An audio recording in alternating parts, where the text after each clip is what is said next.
Biarlah Engkau bertakhta di atas pujian dan penyembahan umat-Mu. Tinggikan dirimu di tengah-tengah kami. Permuliakan dirimu di tengah-tengah kami. Kami ingin mendengarkan firman-Mu. Karena firman-Mu adalah pelita bagi kaki kami. Firman-Mu yang mengarahkan segala jalan kami. Firman-Mu yang menerangi setiap perjalanan kami. Firman-Mu menyembuhkan kami. Firman-Mu memulihkan kami. Firman-Mu menghidupkan kami semua. Urapi hamba-Mu, Roh Kudus. Pakai bagi kemuliaan Raja segala Raja, Yesus Tuhan. Permuliakan kerajaan surga di tempat ini. Dan berkati setiap anak-anak-Mu yang akan mendengarkan firman Tuhan. Baik yang ada di tempat ini maupun yang mengikuti ibadah secara online. Dimanapun mereka berada pada malam ini, biarlah Tuhan melawan mereka. Biar yang lemah dikuatkan, biar yang sakit dihiburkan, disembuhkan. Yang susah hatinya dihibur. Yang ingin mengalami terobosan-terobosan, biar mereka mengalami terobosan dalam kehidupan rohani, dalam kehidupan ekonomi, dalam keluarganya, dan dalam seluruh aspek kehidupannya. Berkati kami semua pada malam ini. Lawan kami semua pada malam ini. Kuserahkan hidupku untuk dipakai bagi hormat dan kemuliaan nama-Mu. Kami mau tawan setiap pikiran kami taklukkan kepada pikiran Kristus saja. Di dalam nama Yesus kami sudah berdoa. Amin. Haleluya. Shalom. Shalom. Apa kabarnya hari ini? Saudara lebih baik? Amin. Haleluya. Biarlah itu terjadi dalam kehidupan kita, keadaan kita menjadi lebih baik dari waktu ke waktu. Amin. Haleluya. Pada malam ini kita mau belajar kembali kebenaran firman Tuhan yang akan memberikan kemenangan-kemenangan kepada kita, memberikan mujizat-mujizat dalam kehidupan kita. Kuasanya tidak terbatas untuk memberkati kita. Amin. Kuasanya tidak terbatas untuk menyembuhkan engkau. Kuasanya tidak terbatas untuk memulihkan keadaanmu. Kuasanya tidak terbatas untuk memberkati ekonomimu, memberkati seluruh aspek kehidupanmu. Oleh sebab itu yang kau perlu lakukan, dengarkan firman-Nya, ikuti petunjuk firman-Nya. Amin. Haleluya. Mari kita lihat firman Tuhan Matius pasal yang ke-11. Ayat 28, 29, dan 30. Ayat firman Tuhan yang sudah sangat sering kita dengar. Kita sering membacanya. Tetapi biarlah hari ini Roh Kudus kembali berbicara dan melawat kita semuanya dengan firman Tuhan ini. Matius pasal yang ke-11, ayat 28, 29, dan 30. Mari kita baca bersama-sama ketiga ayat ini. 1, 2, 3. Marilah kepadaku semua yang letih lesu dan berbeban berat, aku akan memberi kelegaan kepadamu. Pikulah kuk yang kupasang dan belajarlah padaku, karena aku lemah lembut dan rendah hati, dan jiwamu akan mendapatkan ketenangan. Sebab kuk yang kupasang itu enak dan bebanku pun ringan. Haleluya. Ketiga ayat yang luar biasa ini akan memberikan kepada kita solusi dari setiap pergumulan dan permasalahan yang kita hadapi dalam kehidupan ini. Saya terlalu yakin apapun pergumulanmu pada malam ini, ketika engkau melakukan kebenaran firman Tuhan ini, maka engkau akan menjadi pemenang. Kita melihat apa yang dikatakan oleh firman Tuhan ini. Yesus berkata, marilah kepadaku. Mari kepadaku. semua yang letih lesu dan berbeban berat. Dia menerima setiap orang yang datang kepadanya dalam segala kelemahan-kelemahan kita. Ada banyak hal di dalam kehidupan kita ini yang bisa membuat kita letih lesu dan berbeban berat. Begitu banyak persoalan-persoalan dalam kehidupan ini yang bisa memberikan keadaan kita menjadi seperti orang yang berbeban berat. Bagaimana kira-kira orang yang berbeban berat? Kalau bebanmu sangat berat, maka itu akan membuat engkau sampai tertunduk. Ketika bebanmu terlalu berat, saudaraku, engkau tidak akan mampu berjalan. Karena setiap kita memiliki kemampuan, kekuatan yang berbeda-beda dan terbatas. Dan ketika beban itu terasa terlalu berat, maka kita sudah tidak sanggup lagi untuk mengangkat pundak kita dan untuk memandang ke depan. Itulah yang akan terjadi dalam kehidupan manusia ketika bebannya terlalu berat. Dan kita lihat di sini Yesus berkata, Yesus tidak menolak orang-orang yang seperti itu. Yesus berkata, mari kepadaku. Mari, come unto me katanya. Mari kepadaku. Ini merupakan solusi yang pertama yang akan memberikan kemenangan kepada engkau pada malam ini. Kalau ada di antaramu yang berbeban berat, yang letih lesu, yang karena penyakitnya tidak kunjung sembuh-sembuh, permasalahannya tidak kunjung-kunjung selesai, maka malam ini Yesus sedang berkata kepada engkau, mari kepadaku, mari kepadaku semua yang letih lesu dan beban berat. Haleluya, ada harapan, amin, amin. Yesus sangat baik. Yesus sangat peduli kepada kita. Yesus sangat cinta kepada kita. Dan kita tahu bahwa Yesus tidak datang membawa agama. Yesus tidak datang membawa agama. Yesus tidak datang membawa agama Kristen. Dia datang untuk semua orang. Siapapun engkau pada malam ini. Mungkin ada di antara engkau yang mengikuti ibadah secara online. Mungkin engkau berkata, aku bukan agama Kristen. Tetapi malam ini, inilah kabar baiknya. Yesus sedang berkata kepadamu, mari datang kepadaku. Karena Yesus tidak datang membawa agama. Yesus datang untuk umat manusia. Siapapun yang mau datang kepadanya, dia akan menerimanya. Haleluya. Mari datang kepadaku katanya.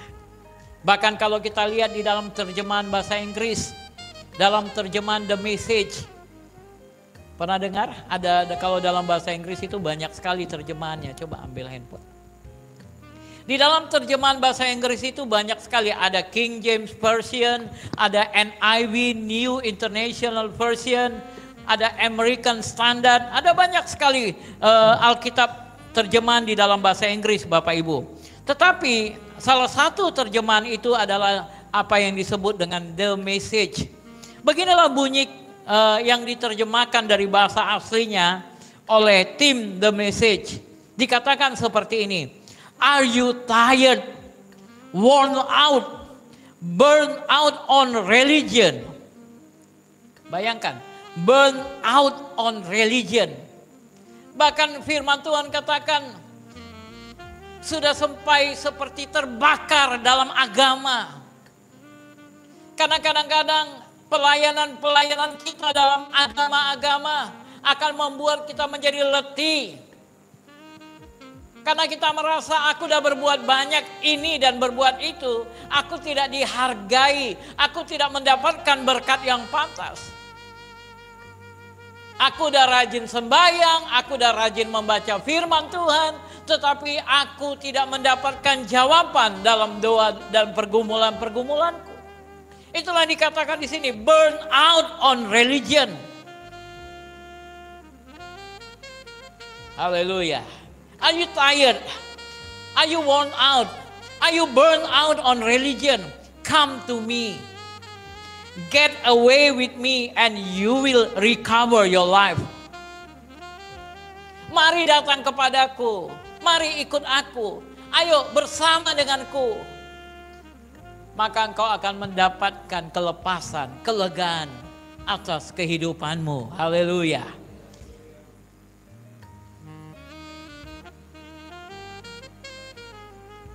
Tetapi banyak orang yang mencari solusi akan pergumulan masalahnya kepada dunia. Kitab Yesaya berkata, jangan kau lari ke Mesir. Mesir itu merupakan lambang kepuasan duniawi, kenikmatan duniawi. Banyak orang berpikir mungkin solusinya adalah pergi kepada orang kaya.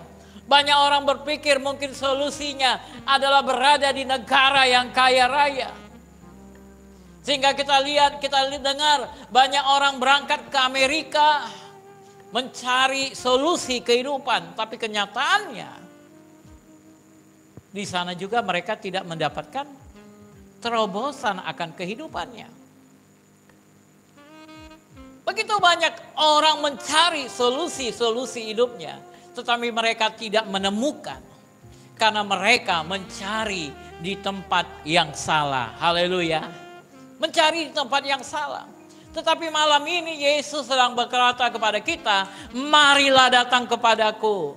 Come unto me, mari datang kepadaku. Semua yang letih lesu dan berbeban berat, aku akan memberikan kelegaan kepadamu. Pada malam ini pilihanmu sangat tepat ketika engkau putuskan malam ini untuk datang mencari Yesus. Untuk datang beribadah bersama-sama dalam ibadah mujizat ini. Ini merupakan pilihan yang tepat karena hanya Yesuslah yang dapat memberikan jawaban atas semua pergumulan dan permasalahanmu. Haleluya. Haleluya. Dialah satu-satunya jawaban.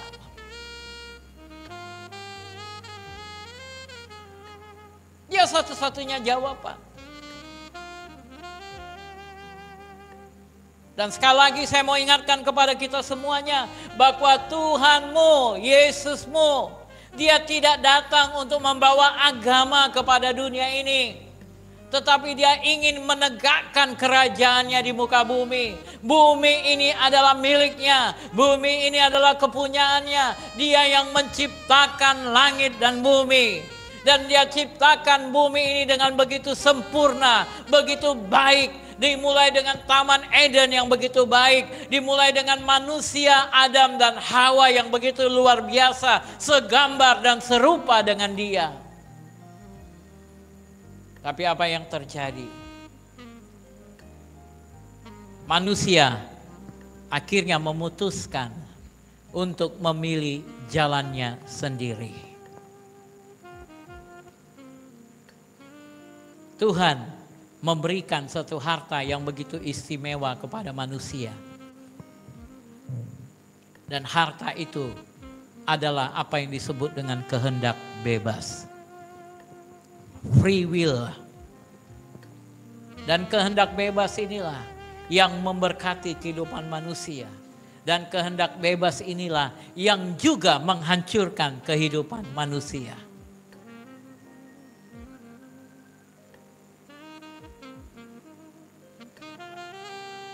Tuhan katakan kepada Adam dan Hawa, buah dalam seluruh taman ini boleh kau makan, tetapi buah tentang pengetahuan yang baik dan jahat itu jangan kau makan. Tetapi Tuhan memberikan kehendak bebas kepada mereka. Pada hari kau memakannya, engkau akan mati. Silakan kau makan. Tetapi pada hari kau memakannya, engkau akan mati. Tapi kalau enggak, engkau akan memperoleh kehidupan.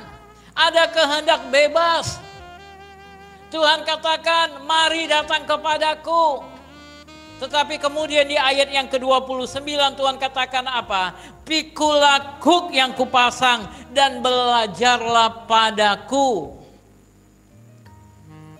Sama seperti apa yang dikatakan dalam Matius 6 ayat 33, carilah dahulu kerajaan Allah dan kebenarannya. Karena kerajaan surga memiliki hukum-hukum yang berlaku di dalam kerajaan itu. Apa yang terjadi di muka bumi ini adalah peperangan antara dua kerajaan. Yaitu yang pertama adalah kerajaan Kristus, di mana Yesus sebagai rajanya. Dan yang kedua adalah kerajaan yang dibangun oleh seorang pengangguran yang dibuang dari surga yang bernama Lucifer. Di mana sebenarnya dia tidak punya kerajaan. Dia mencuri apa yang menjadi milik Tuhan. Dia mencuri apa yang menjadi milik Tuhan. Dia pengaruhi Adam dan Hawa. Dengan mengetahui bahwa ada satu kemenangan yang Tuhan berikan kepada manusia, yaitu kehendak bebas. Sehingga dia pengaruhi jiwa mereka, yaitu pikiran mereka, perasaan mereka, sehingga lahirlah keputusan yang membuat mereka berkata, kami mau independen, kami mau merdeka, kami mau memutuskan hubungan dengan kerajaan surga. Mereka naikkan bendera mereka dan menurunkan bendera kerajaan surga. Tetapi tanpa mereka sadari, kehancuranlah yang datang dalam kehidupan mereka. Haleluya. Itulah yang terjadi. Tuhan katakan, marilah kepadaku semua yang letih lesu dan berbeban berat. Carilah dahulu kerajaan Allah, di mana Tuhan bertakhta. Tetapi jangan lupa untuk belajar daripadanya. Untuk belajar ketetapan-ketetapannya. Untuk belajar segala hukum-hukumnya. Maka ketika engkau belajar segala hukum dan ketetapannya, engkau akan mendapatkan kemenangan-kemenangan. Ibrani berkata bahwa segala sesuatu di muka bumi ini akan digoncangkan.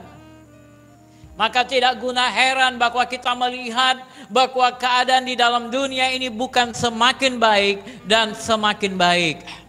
Tetapi kekacauan demi kekacauan, kehancuran demi kehancuran. Karena memang Tuhan telah tetapkan langit dan bumi akan berlalu. Haleluya. Langit dan bumi akan berlalu. Tetapi di dalam Ibrani pasal yang ke-12 berkata, ada satu kerajaan yang tidak tergoncangkan. Ayat 26 sampai 28. Ibrani 12. Waktu itu suaranya menggoncangkan bumi, tetapi sekarang yang memberikan janji, satu kali lagi aku akan menggoncangkan bukan hanya bumi saja, melainkan langit juga. Ungkapan satu kali lagi menunjukkan kepada perubahan pada apa yang dapat digoncangkan, karena ia dijadikan supaya tinggal tetap apa yang tidak tergoncangkan. Ayat 28, mari baca bersama-sama. Jadi, karena kita menerima kerajaan yang tidak tergoncangkan, marilah kita mengucap syukur dan beribadah kepada Allah menurut cara yang berkenan kepadanya dengan hormat dan takut. Langit dan bumi ini akan berlalu. Makanya kita melihat muncul segala macam penyakit di muka bumi ini. Kita melihat begitu banyak krisis-krisis yang terjadi. Krisis moral, krisis dalam keluarga. Kita mendengar begitu banyak pasangan-pasangan rumah tangga yang sedang diambang kehancuran. Perceraian-perceraian terjadi. Kita melihat begitu banyak perusahaan-perusahaan yang tumpur dan bangkrut. Banyak hal terjadi di muka bumi.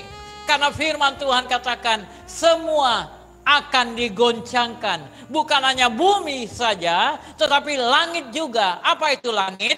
Langit berbicara tempat roh-roh jahat ini berkuasa. Karena ada penguasa-penguasa di udara. Dan karena ada penguasa-penguasa di udara itu, dan mereka diperangi, maka semua kerajaan itu akan digoncangkan. Semua kerajaan itu akan tergoncangkan. Dan orang-orang yang berada di dalam kerajaan itu akan juga ikut tergoncangkan. Itu sebabnya Yesus berkata, mari datang kepadaku. Ketika engkau datang kepada Yesus, engkau masuk ke dalam sebuah kerajaan, yaitu kerajaan yang tidak tergoncangkan. Dan ketika engkau berada di dalam kerajaan ini punya peraturan, kerajaan ini punya undang-undang, kerajaan ini punya hukum. Itu sebabnya Yesus katakan, mari datang dan belajar kepadaku. Aku rendah hati dan lemah lembut. Tidak cukup hanya datang, tetapi Yesus katakan kau perlu belajar daripadaku. Karena kerajaan ini punya aturan. Kerajaan ini bukan kerajaan koboi. Haleluya. Banyak orang yang mau masuk ke dalam kerajaan Kristus, tetapi mereka mau menjalankan hidup sesuka hatinya. Mereka mau independen. Kalau engkau mau independen, engkau tidak akan bisa berada di dalam kerajaan. Itu sebabnya begitu banyak masalah-masalah yang terjadi dalam orang-orang yang menyatakan diri orang percaya. Karena mereka satu kaki mereka mau Yesus, tetapi satu kaki mereka berjalan dengan hukum-hukum dunia ini. Engkau tidak akan bisa berjalan dengan hukum dunia pada saat yang bersamaan engkau mau kerajaan surga. Kalau engkau putuskan kerajaan surga, ikutilah hukum-hukum kerajaan surga. Haleluya. Tidak akan mungkin bisa bersamaan antara terang dan gelap, tidak mungkin bisa bersatu. Yesus katakan antara Kristus dan Belial tidak ada hubungan. Tidak ada hubungan antara terang dan gelap. Kalau engkau mau berjalan di dalam terang bersama dengan Kristus, maka berjalanlah di dalam terang. Tapi ketika engkau mau mengikuti dunia ini dengan segala hukum dan aturannya, pilihan ada padamu. Haleluya. Dan dia katakan, aku perhadapkan engkau dengan dua jalan. Makanya waktu sekolah minggu kita punya lagu. Di dalam dunia ada dua jalan, lebar dan sempit, mana kau pilih? Ada dua jalan saudara. Di dalam Ulangan 30 ayat yang ke-19. Aku memanggil langit dan bumi menjadi saksi terhadap kamu pada hari ini. Kepadamu kuperhadapkan kehidupan dan kematian, berkat dan kutuk. Pilihlah kehidupan supaya engkau hidup, baik engkau maupun keturunanmu. Ayat 20, mari baca. Dengan mengasihi Tuhan Allahmu, mendengarkan suaranya, berpaut padanya. Sebab hal itu berarti hidupmu dan lanjut umurmu untuk tinggal di tanah yang dijanjikan Tuhan dengan sumpah kepada nenek moyangmu, yakni kepada Abraham, Ishak dan Yakub, untuk memberikannya kepada mereka. Tuhan katakan, aku panggil langit dan bumi menjadi saksi terhadap kamu. Pada hari ini kuperhadapkan kehidupan dan kematian, berkat dan kutuk. Tuhan bilang, pilihlah kehidupan. Amin. Pilihlah kehidupan. Pilihlah kehidupan. Apa yang kau pilih pada hari ini Bapak Ibu? Bagaimana ketika engkau memilih kehidupan? Apa yang harus kau lakukan? Ayat 20 berkata, dengan mengasihi Tuhan Allahmu dengan cara mendengarkan suaranya dan berpaut padanya, bergantung padanya.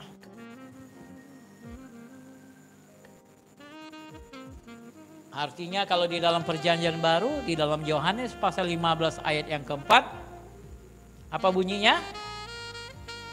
Tinggallah di dalam aku dan aku di dalam kamu, maka kamu akan berbuah. Tinggal di dalam aku. Mana yang kau pilih pada malam ini? Apakah engkau pilih kehidupan atau engkau pilih kematian? Kalau engkau pilih kehidupan, maka apa yang kau lakukan? Engkau akan mengasihi Tuhanmu dan mendengarkan suaranya. Haleluya. Apa yang dilakukan Adam? Tuhan berikan berkat kepada dia, tapi kemudian dia tidak mendengarkan suara Tuhan. Dia pilih perkataan iblis yang akhirnya membawa dia kepada kutuk. Apakah Tuhan mempersiapkan kutuk bagi Adam? Tidak. Tuhan mempersiapkan berkat bagi Adam.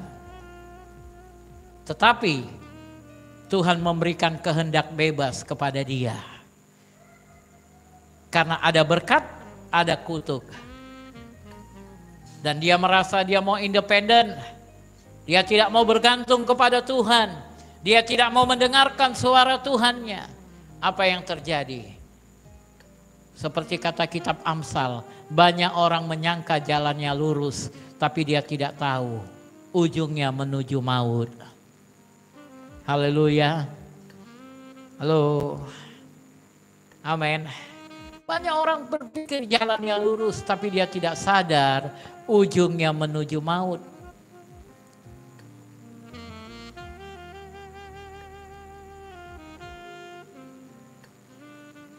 Bagaimana dengan Abraham? Tuhan katakan kepada Abraham di dalam Kejadian pasal yang ke-12 ayat 1 sampai ayat yang ke-3. Mari kita baca.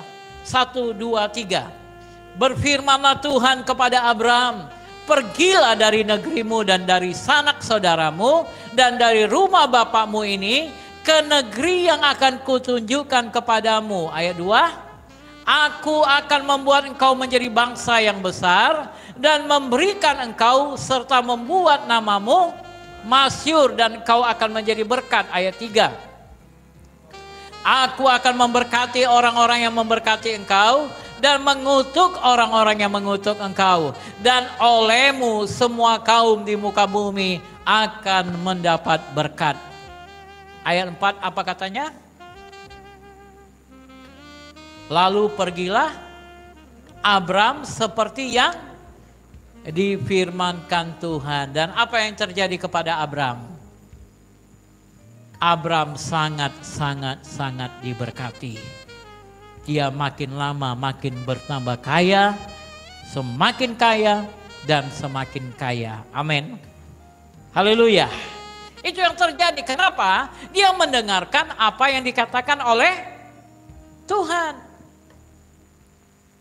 Ada banyak contoh-contoh di dalam Alkitab. Kita mendengar nama Yusuf. Lihat apa yang terjadi kepada Yusuf. Yusuf menerima janji. Di mana keluarganya suatu waktu akan menyembah dia.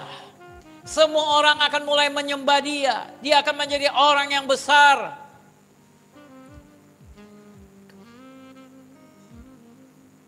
Tetapi apa yang terjadi? Dia tidak hati-hati dengan mimpinya. Dia ceritakan semuanya kepada orang-orang lain. Dan kadang-kadang itu bisa menimbulkan kecemburuan. Dan itulah yang dialami oleh Yusuf. Sehingga dia dicampakkan ke dalam sumur dan dijual kepada pedagang-pedagang Mesir. Sampailah akhirnya Yusuf di rumah Potifar. Dan di situ juga dia kembali mendapatkan cobaan oleh istri Potifar. Tapi kemudian karena dia pilih jalan Tuhan, Dia menolak apa yang mendatangkan kutuk. Walaupun dia harus berakhir di penjara. Tetapi janji Tuhan terjadi dalam kehidupan Yusuf. Amin. Janji Tuhan. Akhirnya dia menjadi penguasa di Mesir. Dia bukan pribumi. Dia adalah pendatang, budak, tapi bisa menjadi penguasa. Bagaimana itu bisa terjadi? Karena janji Tuhan adalah iya dan amin. Amin. Ketika engkau mendengarkan suara Tuhan Allahmu dan hidup dengan janji-janji itu, maka engkau akan lihat janji Tuhan terjadi dalam kehidupanmu. Haleluya. Kita melihat bagaimana dengan Rahab. Seorang perempuan tunasusila yang tinggal di kota. Halo, di kota mana? Jericho. Saya sudah sampaikan firman ini beberapa waktu yang lalu. Rumahnya berada di atas tembok Jericho. Dan dia katakan, aku tahu Tuhan telah memberikan Jericho kepada kalian Israel. Tapi jangan lupakan aku. Apa dikatakan pengintai-pengintai ini? Dua hal inilah kamu harus lakukan. Yang pertama adalah kumpulkan ayah ibumu dan saudara-saudaramu yang ingin diselamatkan. Dan yang kedua, ikatkanlah tali benang merah kirmizi ini di jendela rumahmu. Haleluya. Dan apa yang terjadi? Pengintai itu bilang, kalau dua ini tidak kamu kerjakan, jangan salahkan kami. Jangan salahkan kami. Kalau salah satu anggota keluargamu berada di luar, jangan salahkan kami kalau dia terbunuh. Kalau engkau tidak ikat tali merah ini, jangan salahkan kami kalau rumahmu akan dihancurkan.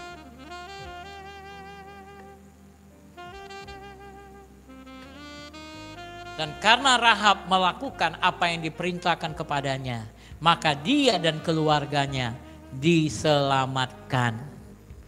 Haleluya. Amin. Lihat bagaimana dengan bangsa Israel ketika mereka mau keluar dari Mesir.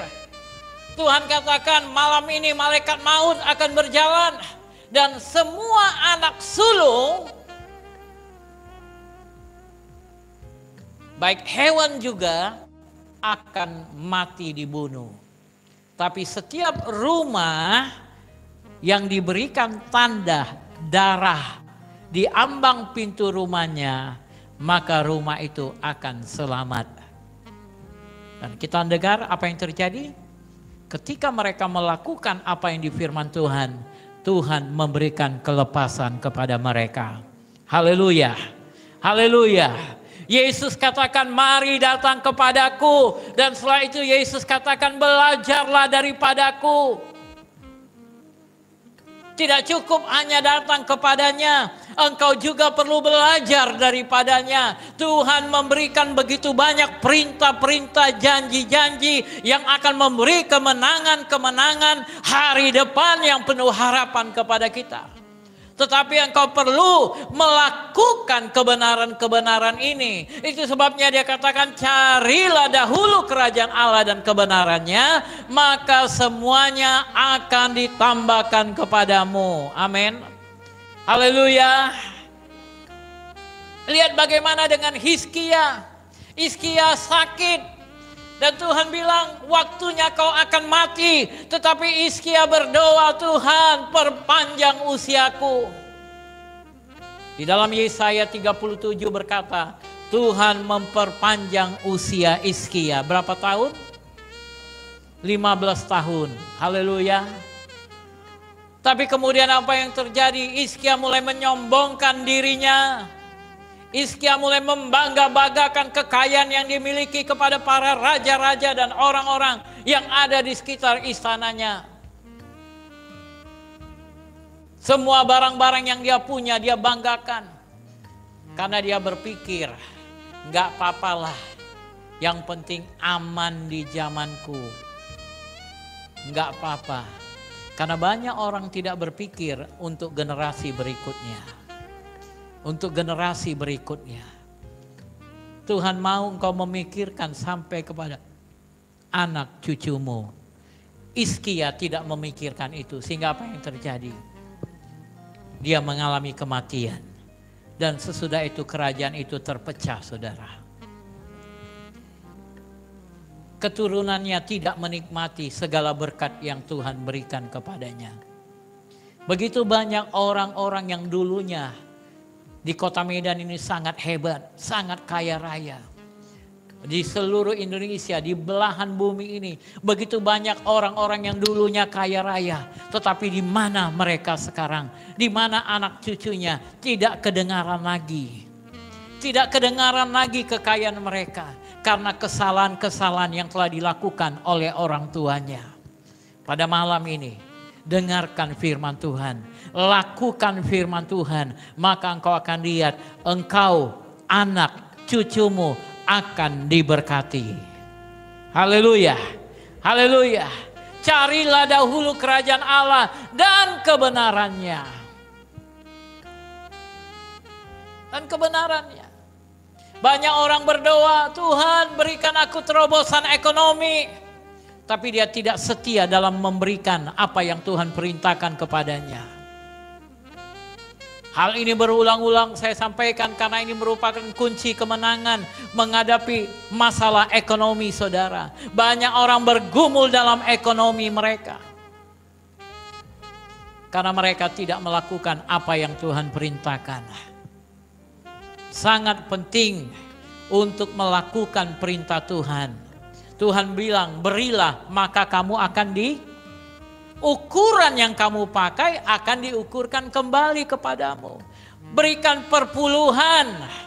Perpuluhan itu sangat penting. Apakah setiap bulan kau memberikan perpuluhan dengan jujur? Banyak orang berpikir Tuhan itu bisa dibodohin. Sehingga mereka tidak jujur dalam memberikan perpuluhan mereka. Padahal Tuhan memberkati mereka dengan luar biasa. Tapi mereka hanya sekedar mereka masukkan, inilah udah.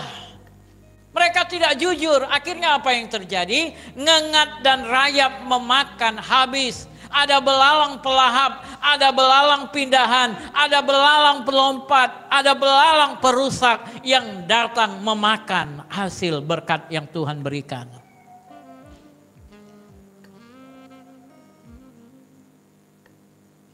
Halo.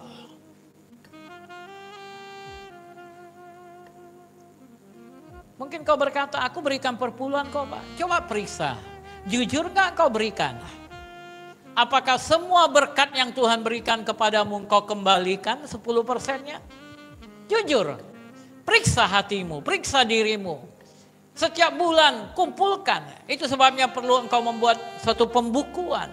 Supaya engkau tahu sampai di mana berkat Tuhan dalam kehidupanmu. Dan ketika engkau lihat keuntungannya,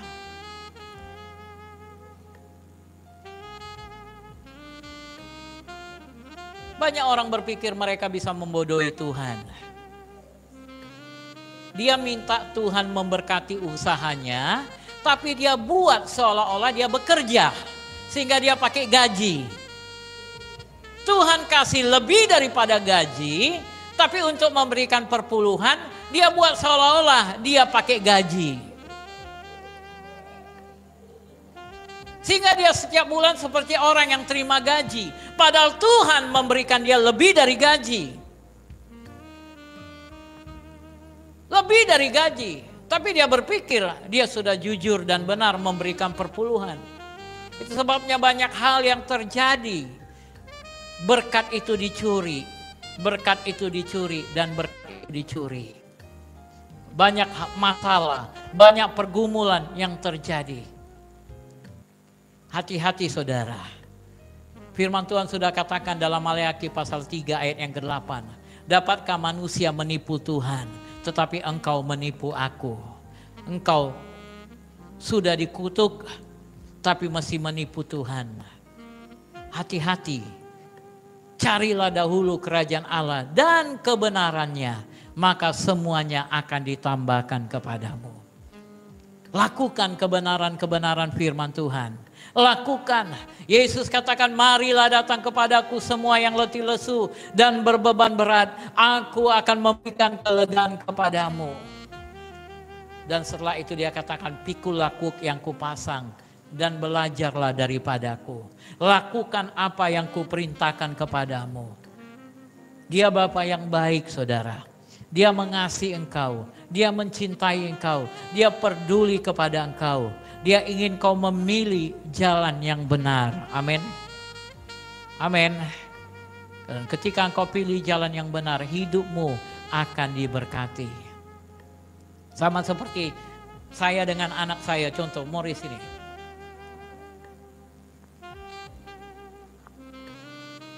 Saya katakan, Morris, ini handphone.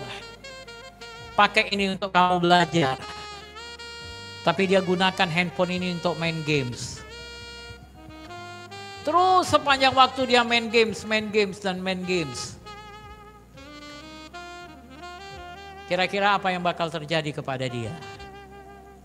Mata rusak, pikiran terganggu. Dan kita melihat begitu banyak anak-anak yang hancur hidupnya karena permainan games. Benar? Salah siapa? Tuhan berikan pilihan, kehendak bebas. Ini adalah untuk belajar, tapi dia gunakan untuk kesenangan duniawi. Duduk Morris. Begitu banyak manusia, begitu banyak orang-orang yang menyatakan, Yesus, aku percaya kepadamu. Dan Tuhan memberkati hidupnya, tapi dia gunakan segala berkat itu untuk kepuasan dagingnya, untuk kenikmatan duniawi. Iblis menggerogotinya, iblis mengambil dan merusaknya. Sehingga dia berkata, Tuhan, kenapa terjadi seperti ini? Padahal yang salah adalah dirinya. Pada malam ini, mari datang kepadanya. Dia Bapa yang baik, seberapa jahat pun engkau, seberapa merah pun dosamu, dia katakan, aku akan jadikan putih seperti salju. Dia berikan contoh seperti cerita anak yang bungsu yang menghabiskan kekayaan bapaknya dengan berpesta pora, berpoya-poya, menghabiskan segala sesuatunya dengan dunia. Tapi ketika anak itu mengambil keputusan untuk pulang, bapaknya menantinya.